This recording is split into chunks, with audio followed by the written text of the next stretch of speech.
Pemirsa, terima kasih Anda masih terus menyaksikan Prime Time Talk. Kita akan kembali berbincang dengan Juri Ardianto, Komisioner KPU yang saat ini berada di kantor KPU Pusat di Jakarta.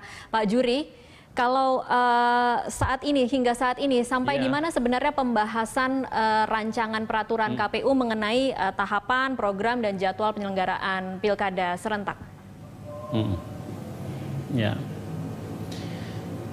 Dari 10 rancangan peraturan KPU, 3 peraturan KPU sudah ditetapkan dan sedang proses pengundangan di Kementerian Hukum HAM ya.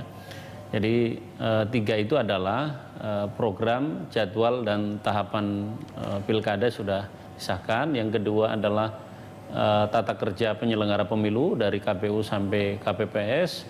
Yang ketiga adalah pedoman pemutakhiran data pemilih. 3 ini sudah kami sahkan dan sedang proses pengundangan di Kementerian Hukum HAM.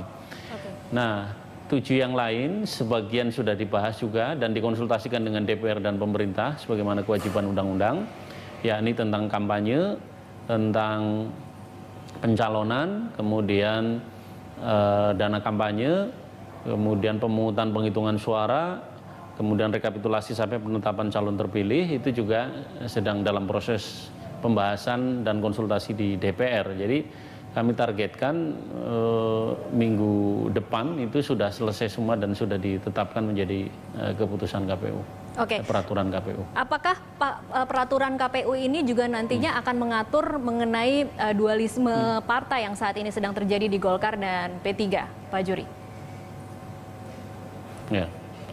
Iya betul. Jadi mengenai partai politik sebagai pengusung pasangan calon di dalam pilkada ini diatur dalam peraturan KPU tentang tata cara pencalonan. Dan peraturan KPU ini atau draft peraturan KPU ini sebenarnya sejak awal sudah disampaikan ke DPR untuk dibahas bersama pemerintah, tetapi memang prosesnya belum selesai walaupun beberapa isu krusial itu sudah berhasil dipersamakan persepsinya dari pemahaman KPU dari undang-undang menyangkut pencalonan.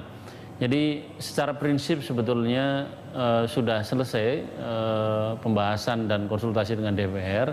Hanya satu hal saja yang memang belum disimpulkan mengenai itu tadi. Bagaimana kalau dalam pengajuan pasangan calon sampai pada hari yang sudah ditentukan konflik atau perselisihan partai politik ini belum selesai. Nah itu yang sedang proses penyelesaian pembahasannya. Bila kita kemudian sedikit berandai-andai Pak Juri, bila pada saat pendaftaran di bulan Juli nanti ada calon yang kemudian mendaftarkan dan diterima oleh KPU, kemudian mengalami perubahan, apakah itu dimungkinkan hingga pelaksanaan pilkada di Desember 2015?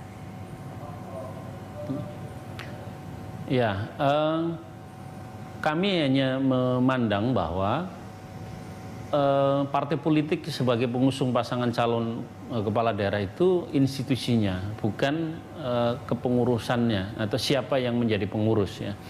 Jadi perubahan kepengurusan partai politik itu dimungkinkan kapan saja sebagaimana proses hukum itu berlangsung atau proses legalisasi kepengurusan partai politik itu berlangsung. Jadi kapanpun kepengurusan itu bisa berubah. Tetapi yang menjadi catatan dan menjadi pegangan kita semua adalah bahwa pada saat pengajuan pasangan calon atau mendaftar pasangan calon oleh partai politik atau gabungan partai politik, maka pada saat itulah siapa pengurus dari partai politik itu yang punya otoritas atau punya legitimasi. Tetapi di dalam prosesnya pergantian kepengurusan bisa saja terjadi, tetapi sejak partai politik itu mendaftarkan pasangan calon, maka tidak boleh ada penarikan atau pergantian pasangan calon sejak didaftarkan. Nah itu prinsip siapapun calon itu. Jadi pergantian pengurusan boleh kapan saja, tetapi begitu calon didaftarkan pada masa pendaftaran, maka calon itu tidak bisa berubah atau tidak bisa ditarik kembali. Terakhir Pak Juri, saya tahu Anda harus kembali rapat, tetapi kapan batas waktu KPU melihat dinamika yang terjadi di proses hukum di 2 partai ini, kemudian memutuskan sampai seberapa keras KPU nanti kemudian bisa memutuskan bahwa akan membatalkan salah satu pihak untuk ikut pilkada? Nah, prosesnya sejak 2 bulan sebelum pendaftaran, kami sudah meminta kepada Kementerian Hukum HAM mengenai kepengurusan 12 partai politik peserta pemilu 2014. Jadi, tapi secara bertahap kami juga mengupdate tentang kepengurusan yang dikeluarkan oleh Kementerian Hukum dan HAM. Sampai batas akhir di mana kami harus menerima pendaftaran, maka masih dimungkinkan ada perubahan kepengurusan. Jadi misalnya tanggal 26 adalah hari pendaftaran, maka dan tanggal 25 telah terjadi pengesahan kepengurusan yang baru, 1 hari sebelum pendaftaran, maka 1 hari pengurus yang sah 1 hari sebelum pendaftaran itu ya bisa mengajukan pasangan calon. Jadi itu dalam proses perkembangan kepengurusan akan selalu kami update, dan tentu kami akan menerima setiap bentuk perubahan kepengurusan itu. Oke, baik. Terima kasih Pak Juri Ardianto untuk waktunya bersama Prime Time Talk. Iya, sama-sama. Terima kasih kembali. Iya.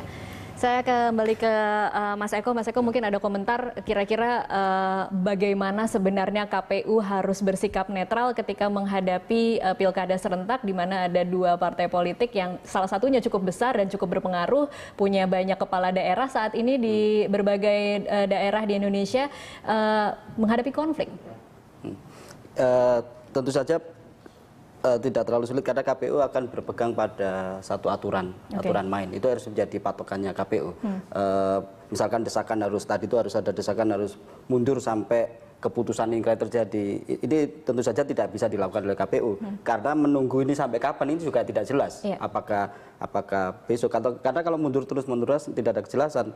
Ini yang tidak bisa menjadikan konflik pilkada itu menjadi lebih baik. Tentu saja KPU harus tegas, harus strict pada aturan-aturan perundang-undangan yang sudah ada. Itu memang mandat KPU yang harus dilakukan. Tinggal bagaimana partai-partai, khususnya kedua partai P3 dan Golkar ini, itu lebih bisa melihat problem ini secara lebih arif juga masing-masing.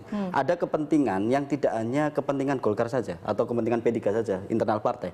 Ada kepentingan besar, yaitu masyarakat Indonesia. Misalkan masyarakat mempunyai harapan terhadap kandidat itu, kandidat calon-calon itu semua.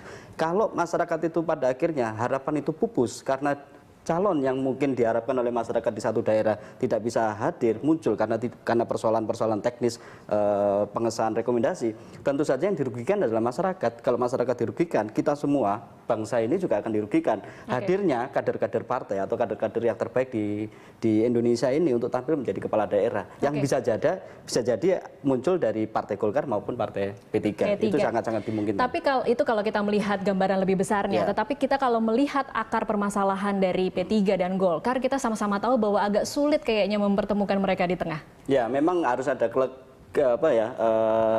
legowo ya, harus ada kesadaran bahwa harus Partai Golkar maupun P3 harus punya strategi dalam menghadapi ini, gitu. Karena berikutnya siapapun yang akan menduduki posisi-posisi kepengurusan itu tentu saja kalau gerbong politiknya ini cukup bisa hadir itu kan lebih baik daripada terus melakukan konflik yang rugi juga siapapun nanti itu, ketika entah Pak Agung Laksono maupun Pak Ical ataupun dari Pak Romi maupun Pak Ian Farid, kalau terus-menerus ini tidak mempunyai strategi untuk menghadapi pilkada ini, tentu saja ketika konfliknya akhirnya selesai, tetapi sudah merugi dalam pengertian kader-kader terbaiknya tidak bisa menduduki dalam posisi-posisi yang lebih baik, itu tentu saja akan sangat dirugikan. Lebih baik sebelum itu akhirnya sama-sama rugi, lebih baik coba berpikir kembali bagaimana strategi bahwa Golkar dan P3 ini bukan partai baru, dia adalah partai lama yang seharusnya sudah bisa mewarnai. Sayang sekali kalau ini tidak bisa. Oke, baik, kita tahan lagi, kita akan lanjutkan di segmen selanjutnya. Pemirsa tetaplah bersama Prime Time Talk.